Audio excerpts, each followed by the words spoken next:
मृत्युंजय. लेखक शिवाजी सावंत. भाग 94. राजा भानुमंताच्या अमात्यानं कलिंगांच्या राज्यातील प्रेक्षणीय स्थलांची नामावली सांगताना महेंद्र पर्वताचा उल्लेख केला. पर्वत आणि प्रेक्षणीय ही कल्पना मला तरी विचित्रच वाटली. तसे पर्वत प्रेक्षणीय असतात, पण दुरून, कारण ते उल्लंघताना काय यातना होतात त्या मी प्रत्यक्ष अनुभवतच होतो.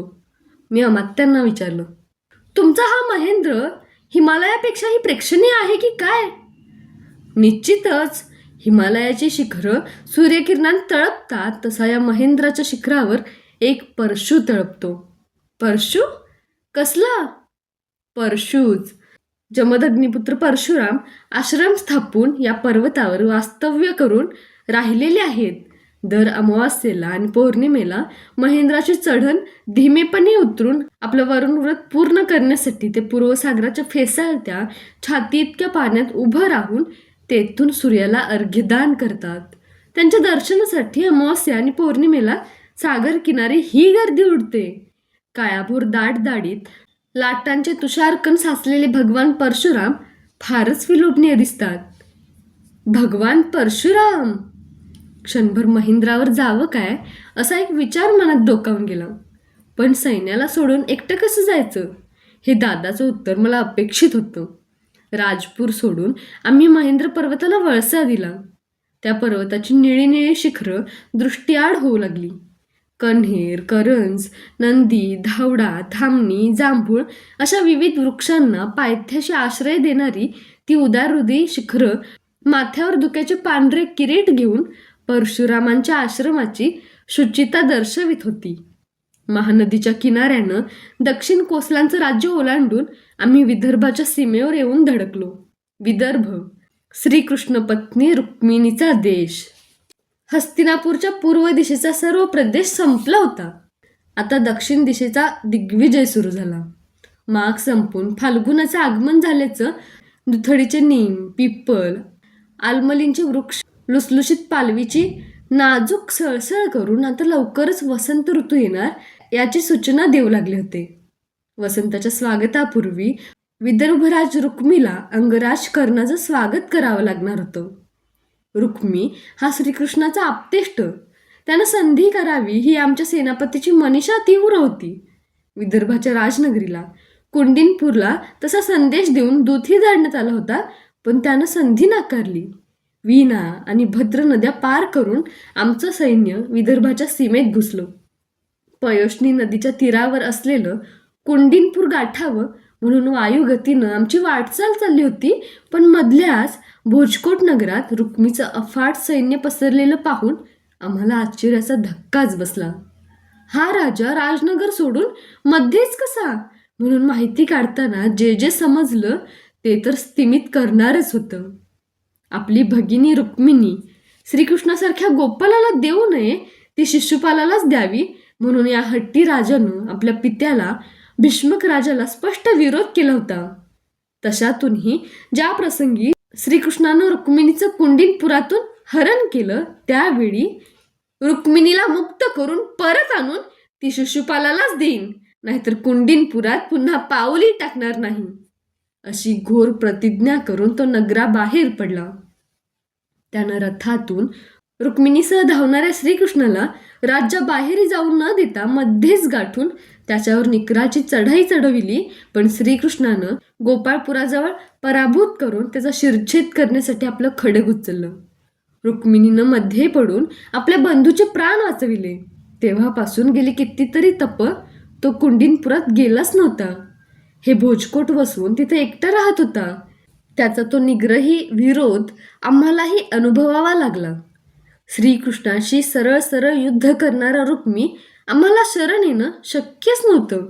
उलट कुंडिनपुराहून विदर्भाची चिकाटीनं लढणारी अफाट सेना घेऊन आलेले त्याचे रुक्मरथ, रुक्मबाहू, रुक्मकेश आणि रुक्ममाली हे 4 अतिरथी कनिष्ठ बंधू त्याला भोजकोट नगरात येऊन मिळाले होते. त्यामुळे अधिकच निर्धारानं तो युद्ध सन्मुख होऊन आपल्या सेनेतून गरगर फिरत होता आणि सैन्याला चेतावणी देत होता. आमची अपेक्षा होती की मगदान इतका विरोध करण्याचं सामर्थ्य कुणातही नसेल, पण रुक्मी ती अपेक्षा खोटी करण्यासाठी आमच्यासमोर ठाकला होता. मगदांसारखी डाव प्रतिडाव न करता सरळ समरांगणावर आलेला रुक्मी उलट मला अधिक श्रेष्ठ वाटला. भोजकोट जवळच्या प्रशस्त युद्धभूमीवर त्याच्या आणि आमच्या सैन्यांची गाठ पडली. दोन सेनासागर जणू एकमेकांना भिडले. विदर्भानं कधी पाहिलं नसेल असा तो संग्राम होता. रुक्मी राजाला प्रत्यक्ष दादा गर्जना करीत जाऊन भिडला. एकमेकांना टक्करणाऱ्या बाणांतून स्फुल्लिंग उडाले. जणू ते सांगत होते की आम्ही विदर्भी आहोत, भीष्मक राजाचे पुत्र, रुक्मिणीचे बंधू. पहिला संपूर्ण दिवस त्या दोघांचं तुंबळ धनुर्युद्ध झालं. कुणीच कुणाला पराभूत करू शकलं नाही. दुसरा दिवस उजाडला. हाती गदा घेऊन रुक्मी आपल्या सैन्याला चेतावणी देत खवळून कुरु सेनेवर आदळला. गदा घेऊन रथातून उतरून पदस्थ होताना अंगराजही त्याला सामोरा गेला. शंखांचे गजर कानठळ्या बसवू लागले. मृदुंगांच्या पडसादावर ते दोघेही अडदार मंडलं घेऊ लागले. राधामातीच्या सूचनेप्रमाणे मी कुठल्याही युद्धाच्या वेळी दादाच्या शेजारी राहण्याचा आटोकाट प्रयत्न करीत होतो. त्यामुळे त्याला समरांगणात चपळाईनं लढताना पाहून मीनाक्षीला कटीखांद्यावर खेळविणारा हाच वसुदादा काय, असा संभ्रम मला होत होता. हातातील अवजड गदा जितक्या सहजपणे घोड्याच्या पाठीवर मी आसोड फिरवीत होतो तितक्या सहजपणे तो फिरवीत होता. मध्येच रुक्मीचे प्रहार चुकविण्यासाठी उंच उमाळी घेत होता. त्या दोघांना क्रुद्ध आरक्त नेत्रांनी एकमेकांवर धावताना पाहून दोन मत्त हत्ती एकमेकांना भिडलेत असा आभास होत होता. एकसारखे ते अथकपणे प्रहारांवर प्रहार करीत होते. ठराविक कालानं एडदार मंडलं घेत होते. मध्येच प्रहार न करता नुसती मंडलच घेत. त्यांच्या दंडाचे स्नायू टरारून फुगले होते. कपाळांवरून घामाचे ओघळ वाहत होते. दुसरा दिवसही मावळला. कुणीही पराभव स्वीकारित नव्हतं. तिसऱ्या दिवशी खडगयुद्ध आणि चौथ्या दिवशी तोमर युद्ध झालं. तरीही रुक्मी हटत नव्हता. दादाही थकत नव्हता. या 4 दिवसांत दोन्ही सैन्यातील शेकडो वीर धारातीर्थी पडले होते. काय करायचं? युद्धाचा निकाल तर लागतच नव्हता. 5वा दिवस किरणांची सेना घेऊन आला. दोन्ही सैन्य एकमेकांसमोर उभी ठाकताच हात उंचावून अंगराजानं वाद्यांचा गजर थांबविला. आमची वाद्य थांबताच विदर्भियांनीही वाद्यध्वनी रोखले. रुक्मी, मी विदर्भ जिंकल्याशिवाय इथून परत जाणारच नाही. दोन्ही सैन्यांचा नाश टाळायचा असेल तर खाली उतर आणि या कर्णाशी सरळ द्वंद्व खेळ. खड खड. दादाच्या रथावरून आव्हानामागून भक्कम षडूंचे दमदार आवाज घुमले. कर्णा, तुला विदर्भ जिंकताच येणार नाही. ये सुतपुत्रा, युद्धाच्या कुठल्याही प्रकारासाठी रथातून खाली ये. माझी तयारी आहे. खड खड. आव्हानाला रुक्मीकडून प्रत्युत्तर मिळालं. कितीही झालं तरी तो रुक्मिणीचा बंधू होता. यादव भोजनचा युवराज होता. क्षणात रक्तवर्णी माती पसरून द्वंद्वाचा आखाडा तयार करण्यात आला. आपापल्या सेनानायकांवर दृष्टी खेळून दोन्ही सैन्य तशीच उभी राहिली, तटस्थ. 2 पर्वतांच्या मध्ये क्रुद्ध शार्दूलांनी झुंज मांडावी तसे ते तटस्थ सैन्याच्या मध्ये एकमेकांच्या मस्तकाला मस्तक भिडून द्वंद्व खेळू लागले.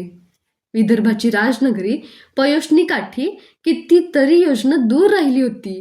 मात्र तिची प्रतिष्ठा त्या आखाड्यातल्या मातीवर हिंदोळे घेऊ लागली. 2 अजगरांनी एकमेकांना विळखी घालावेत तसे ते मातीवर हिंदोळे घेऊ लागली. तसे ते एकमेकांना घायाळ करण्यासाठी तट्ट स्नायूंच्या पिळांनी पिळवटू लागले. पहिला प्रहर संपला. सूर्य वर चढू लागला. दोघांच्याही अंगावर घाम टिपण्यासाठी वारंवार राख फासण्यात येऊ लागली. राखेच्या लेपनानं ते दोघेही बेसूर दिसू लागले. दुसरा प्रहर संपला. आता रुक्मी दादाच्या अंगाला स्पर्श करण्याचं टाळू लागला. अग्नीला स्पर्श झाल्यासारखे त्याच्या हावभाव होऊ लागले. इतक्यात दादानं अतिशय चपळाईनं हालचाल केली. ती हालचाल बाहुकंटकापूर्वीची होती. बाहुकंटक, प्राणघातकी पेच असा मी विचार करतो आहे तोच मोळीसारखं बांधून रुक्मीला आमच्या वीर सेनापतीनं मांडाखाली घेतलाही. दादाच्या बळकट हातांची पाश त्याच्या कंठाभोवती आवळू लागले. टाचा घासत रुक्मी प्राण जाणाऱ्या भुजंगासारखा वळवळू लागला. असहाय्य, केविलवाना, प्राणांतिक. रुक्मी शरण ये. दादानं गर्जना केली. उजव्या हाताचा अंगठा उचलून रुक्मी शरण आला. पाश ढिले झाले. जीवदान मिळालं. अंगराज कर्ण जय तू. आमच्या सैन्याचे रोधलेले श्वास घोषणांतून बाहेर पडू लागले. तटस्थ सैनिक कुंडीनपुराकडे जाण्यासाठी उधळले, हरणांच्या कळपांसारखे. पराभूत रुक्मी मान खाली घालून माघारी जाईल अशी आमची कल्पना होती, पण अंगराजांचा उजवा हात खाली धरून तो उंचावून तो दोन्ही सैन्यांना म्हणाला, अंगराज कर्णासारखा वीर मल्लयोद्धा संपूर्ण आर्यावर्तात नाही. मी विदर्भराज रुक्मी त्याचं स्वागत करतो. वळून त्यानं आमच्या सेनापतीला गाढ आलिंगन दिलं. त्याला सुतपुत्र म्हणून हिरवणारा त्याचा पीळ पसार झाला होता. ते अपूर्व दृश्य पाहून वेडावून मीही घोषणा दिली, विदर्भराज रुक्मीचा विजय असो. दोन्ही सैन्यांनी मला साथ दिली. माझ्या मनात अश्वत्थाम्याच्या पत्रातील काही विचार घोटाळत होते. ज्याला त्याला आपली संस्कृती प्रिय असते ती असावीच लागते. तेच जिवंतपणाचं लक्षण आहे. सर्वांना जिंकता येतं ते केवळ प्रेमानं. तुझा दिग्विजय दुहेरी यशस्वी आहे. रुक्मीला समवेत घेऊनच आम्ही कुंडीनपुरात प्रवेश केला. आपल्या सैन्याचा पराभव झाला आहे या खेदापेक्षा आपला पुत्र 3 तपांनंतर नगरात प्रथमच परत आला याचंच भीष्मक राजाला समाधान वाटलं. विदर्भाच्या पुरातन राजवाड्याच्या पायदंड्या चढता चढता अंगराज एका विशिष्ट पायदंडीवर पूर्वी मिथिलेत थांबला होता तसा थांबला. तोच भाव, तीच विचारमग्न शांतता, तेच भावपूर्ण पाणीदार निळे डोळे. का थांबलास? मी विचारलं. शोन, सर्वजण मानतात की श्रीकृष्णानं रुक्मिणीचं बलात् हरण केलं, पण ते अयोग्य आहे. त्यानं तिचं रक्षण केलं आहे. रुक्मिणीचा विवाह शिशुपालाशी झाला असता तर तिनं या पयोष्णी नदीत माहेर सोडतानाच उडी घेतली असती. याच पायदंडीवर श्रीकृष्णासमवेत बाहेर पडताना आनंदाचे आणि आपल्या बंधूंचा मनोभंग केल्याबद्दल दुःखाचे कटू असे संमिश्र अश्रू त्या वीर आर्य स्त्रीच्या नेत्रातून ढळले असतील. तो क्षणभर भावमुग्ध झाला. एकटक त्या पायदंडीकडे पाहू लागला. मनोमनोवंदन करूनच आम्ही ती पायदंडी चढलो. भीष्मक राजानं लटवाक पक्ष्यांच्या मधुर मांसाचं भोजन आग्रहानं सर्वांना वाढलं. तो दिवस फाल्गुनातल्या पौर्णिमेचा असल्यानं संध्याकाळच्या सुमारास आम्ही कुंडीनपूर सोडून पुलिंदांच्या राज्याकडे मार्गस्थ झालो. रुक्मीनं सीमेपर्यंत येऊन आम्हाला निरोप दिला. जयाच्या सीमारेषा स्नेहात विलीन झाल्या. तापी नदी ओलांडून विंध्य पर्वताच्या कडेनं आमची वाटचाल सुरू झाली. या विंध्य पर्वताच्या कडेनं एक मार्ग दक्षिणेकडे गेला होता. त्याला दक्षिणापथ म्हणत होते. त्या मार्गानं दक्षिणेकडे खूप खाली गेल्यानंतर अश्मक, गोप आणि मल्ल या 3 राष्ट्रांचा मिळून महारठ्ठ देश होता. दक्षिणापथ इतका निरुंद होता की त्यावरून आमचे अजस्त्र हत्ती चालू शकत नव्हते. शिवाय मध्ये घनदाट दंडकारण्य होतं. या अरण्यासारखं दाट अरण्य आम्हाला यापूर्वी कुठंच दिसलं नव्हतं. म्हणूनच महारठ्ठ देश टाळून आम्ही पुलिंद देश सामोरा लावून उत्तरेकडे वळलो होतो. शिवाय महारठ्ठाची गणना आर्यवर्तात होत नव्हती. दक्षिणापथ सोडून किनाऱ्यानं आमच्या सैन्यानं नर्मदा नदी पार केली. निषाद पर्वत समोर आला. या निषाद पर्वतावरच हिरण्यधेनू या निषाद राजाचा एकलव्य हा पुत्र राहत होता. जनगुरु द्रोणांना दक्षिणा म्हणून हाताचा अंगठा देऊन सर्व शिष्यांत अग्रस्थान पटकाविलं होतं. तो हा एकलव्य सिंहासारखा त्या पर्वतावर निर्भयपणे फिरत होता. अंगठा नसतानाही मधल्या 2 बोटांनी प्रत्यंच्यात आणून हिंस्र श्वापद आणि शत्रू टिपत होता. आमचे कुशल दूत सर्वांची माहिती काढून ती दररोज आम्हाला सादर करीत होते. त्यांनी एकलव्याला पाहिलं होतं. इच्छा असूनही ती संधी आम्हाला मात्र मिळाली नाही. निषाद आणि शुक्तिमत ह्या 2 पर्वतांमधून एक खिंड होती. तिथूनच आमचं सैन्य पुलिंदावर नेणं भाग होतं. या खिंडीतून प्रथम पदाती बाहेर काढून समोरचं पुलिंद राज्य जागृत झालं आहे काय याचा आम्ही कानोसा घेतला. ते स्वस्थ होते. बहुधा आमचं सैन्य विंध्य, निषाद आणि शक्तिमत ही पर्वतांची लांबट आडवी रांग ओलांडून येणार नाही असं त्यांनी सोयीचा समज करून घेतला असावा. पण वारुळात अविरत मुंग्या बाहेर धावत राहतात, तसं खिंडीतून बाहेर पडून पसरलेलं लक्षावधी कुरूंची सैन्यदल पाहताच पुलिंद नगराचे अधिपती सुकुमार आणि सुमित्र हे बंधू सावध झाले. पुन्हा संग्राम, पुन्हा रक्तपात, पुन्हा बाणफेक. आता ते आमचं जीवनच झालं होतं. मिळेल त्याला तोंड देण्यासाठीच आम्ही बाहेर पडलो होतो. एक दिवसातच पुलिंदाचा पाडाव झाला. धैर्यानं प्रतिकार करण्यासाठी जमवाजमव करण्या एवढाही अवसर त्यांना मिळाला नव्हता. सुकुमार आणि सुमित्र दोघंही युद्धात मूर्छित झाले. आमच्या वैद्यांनीच नाकात औषधरस सोडून त्यांना सावध केलं. आमचं कुणाशीच तसं वैर नव्हतं. विरोध होता तोही चेतन शरीरातील अजिंक्य अजिंक्य म्हणून मिरविणाऱ्या अहंभावी मनाशी, अचेतन शरीराशी नव्हे. तशी आमच्या सेनापतीची आम्हाला शिकवण होती. निशस्त्र, मूर्छित, शरणागत, सेवक आणि स्त्रिया यांवर शस्त्र उचलणाऱ्याला एकच शिक्षा होती, ते शस्त्र त्यानं स्वतःच्या हातानं स्वतःवर सर्व सेनेसमोर चालवून घ्यायचं, निशब्दपणे प्राण जाईपर्यंत. पण असा प्रसंग आमच्या कुठल्याच सैनिकावर कधीही आला नाही. त्याचं श्रेय सेनापतीच्या अनिंद्य, निष्कलंक, वंदनीय चारित्र्याला होतं. त्याचा आदर्श हिमालयासारख्या सर्वांसमोर धवलपणे उभा होता. तो अर्घ्यदान देत होता, त्या अलांछन दीप्तिमान सूर्यासारखा. पुलिंद राजांकडून अमाप संपत्तीची खंडणी वसूल करून आम्ही शुक्तिमती या शिशुपालाच्या नगराकडे प्रयाण केलं. दिवस रात्रीची श्यामधवल पुष्प गुंफत कालाचा माळी एक माला तयार करण्याचा यत्न करीत मांड घालून बसला होता. त्यानं किती पुष्प आपल्या मालेत या काळात गोवली होती याची आम्हाला दाद नव्हती.